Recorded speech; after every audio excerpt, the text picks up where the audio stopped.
Nellore corporation budget సమావేశం రణరంగాన్ని తలపించింది. నగర ప్రజలపై మున్సిపల్ పన్నుల భారాన్ని విపరీతంగా పెంచేశారంటూ వైఎస్ఆర్సీపీ కార్పొరేటర్ గౌరీ కూటమి ప్రభుత్వంపై విరుచుకుపడ్డారు. మంత్రి నారాయణ జారీ చేసిన మెమోల ద్వారా ప్రజలకు తెలియకుండానే 35% వరకు పన్నులు వసూలు చేశారని ఆమె ఆరోపించారు. కార్పొరేషన్ దగ్గర 100 కోట్ల నిధులు ఉన్నా అభివృద్ధి పేరుతో ఆ సొమ్మును అధికార పార్టీ నాయకులకు దోచిపెడుతున్నారని ఆమె మండిపడ్డారు. కూటమి ప్రభుత్వం అధికారంలోకి వచ్చిన తర్వాత స్టార్టింగ్ నిల్వలు గతంలో కానీ ఇప్పుడు కానీ ఈ 2 years లో 100 కోట్లు తక్కువగా ఎప్పుడు లేదు. కానీ అనేక సందర్భాల్లో మున్సిపల్ శాఖ మంత్రిగా ఉన్నటువంటి నారాయణ గారు మన కార్పొరేషన్ గురించి ఖజానా ఖాళీ అనే పదాలు వాడటం నిజంగానే ఈ బడ్జెట్ చూసిన తర్వాత చాలా బాధ అనిపిస్తుంది. కానీ 100 కోట్లు మిగిలిన మన కార్పొరేషన్ నుంచి అలాంటి పదాలు చెప్పడం ద్వారా ప్రజలకి రాంగ్ మెసేజ్ అనేది వెళ్తూ ఉంది. కూటమి ప్రభుత్వం అధికారంలో వచ్చినప్పటి నుంచి ఇప్పటి వరకు దాదాపు ఏ బడ్జెట్ చూసుకున్నా సరే 100 కోట్లు తక్కువగా లేదు.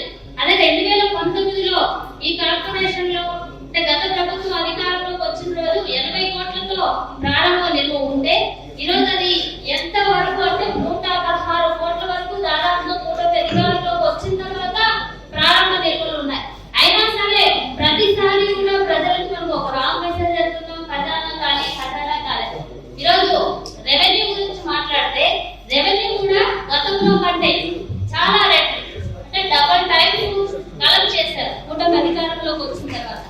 మున్సిపల్ శాఖ మంత్రిగా ఉన్నటువంటి నారాయణ గారు గతంలో మున్సిపల్ అడ్మినిస్ట్రేషన్ మినిస్టర్ గా ఒక మెమో జారీ చేశారు. మున్సిపల్ కమిషనర్స్ అందరికీ to complete survey and increase taxes by June 15 within 1 month. Surveys must be conducted for every house in the state's urban areas.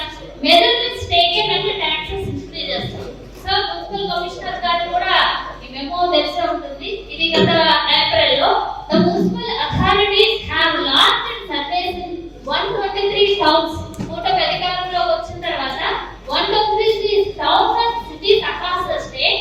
దీనివల్ల 40 లక్షల పైగా హౌస్ హోల్డ్స్ కి సో ఏదైతే మన tax rate every year 15% hike rate ఉండాలో దాన్ని commissioner గారు 20% add చేయమంటే 50% ప్లస్ 20% టోటల్ 35% హైక్ రేట్ చేసి ట్యాక్సెస్ కలెక్ట్ చేయమని చెప్పేసి దాదాపు మున్సిపల్ శాఖ మంత్రి నారాయణ గారు స్టేట్ లో ఉన్న అన్ని మున్సిపల్ కమిషనర్స్ కి పంపించిన మెమో ఇది.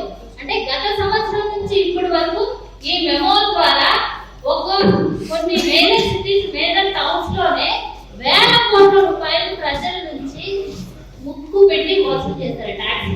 అది ఈ రోజు ఈ పరిస్థితి నెల్లూరు కార్పొరేషన్ లో ఎలా ఉందంటే ఆ ట్యాక్స్ ని ప్రజలకు తెలియకుండా చాప కింద నీరులాగా 35% కలెక్ట్ చేయమని నారాయణ గారు మెమో ఇచ్చిన తర్వాత ప్రజలకే తెలియకుండా అసలు ఎంత ట్యాక్స్ కలెక్ట్ చేస్తున్నారో ఆ హౌస్ హోల్డ్స్ కూడా తెలియకుండా కనీసం వాళ్ళకు ఏ ఇంటిమేషన్ లేదు. మన మహేష్ అని చెప్పినట్టు కార్పొరేటర్ల పరిస్థితే ఉంటే హౌస్ హోల్డ్స్ పరిస్థితిలో ఉంది. గతంలో ఎప్పుడు చూడలేదు హౌస్ హోల్డ్స్ కి ట్యాక్స్ కట్టమని ఎలాంటి నోటీసులు ఇవ్వలేదు. ట్యాక్స్ పేరుతో వాళ్ళు ఎంత ప్రెజర్ చేస్తున్నారో తెలుసు.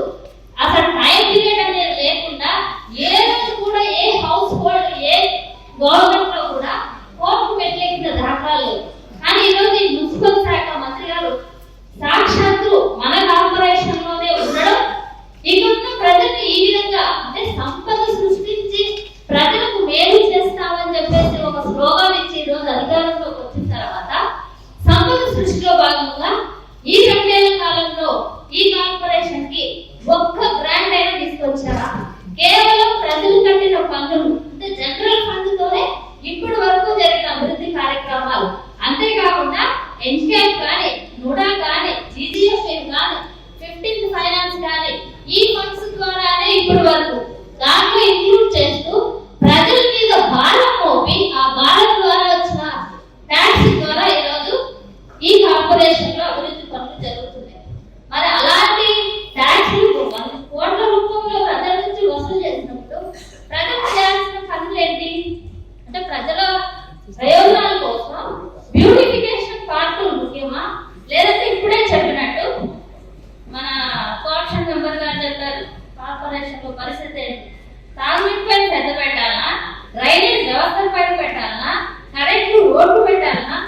లేకపోతే దోమల పైన శ్రద్ధ పెట్టాలా, వీటినన్నింటినీ వదిలేసి మన మున్సిపల్ కార్పొరేషన్ బ్యూటిఫికేషన్ పార్కుల పైన ప్రత్యేకంగా శ్రద్ధ పెడుతుంది. అంతేకాదు ప్రజల నుంచి వసూలు చేసిన ట్యాక్సుల్ని ప్రజలకి సద్వినియోగం చేయడంలో కూడా కూటమి ప్రభుత్వం వైఫల్యం చెందిందని చెప్పొచ్చు. ఈరోజు ట్యాక్స్ అన్ని సంపద సృష్టి అనే భాగంలో భాగంగా ఈ సంపద సృష్టించి ఎవరికి ఇస్తున్నారంటే సంపద సృష్టి అనే దానికి అర్థం మార్చేశారు. ప్రజల సొమ్ముని పక్షపాతి నాయకుడికి ఏ విధంగా వాళ్ళకి లబ్ధి చేకూరాలా అనే విధంగా ఈరోజు కార్పొరేషన్ లో అందరి అధికారులు పనిచేస్తున్నారు. కోట్ల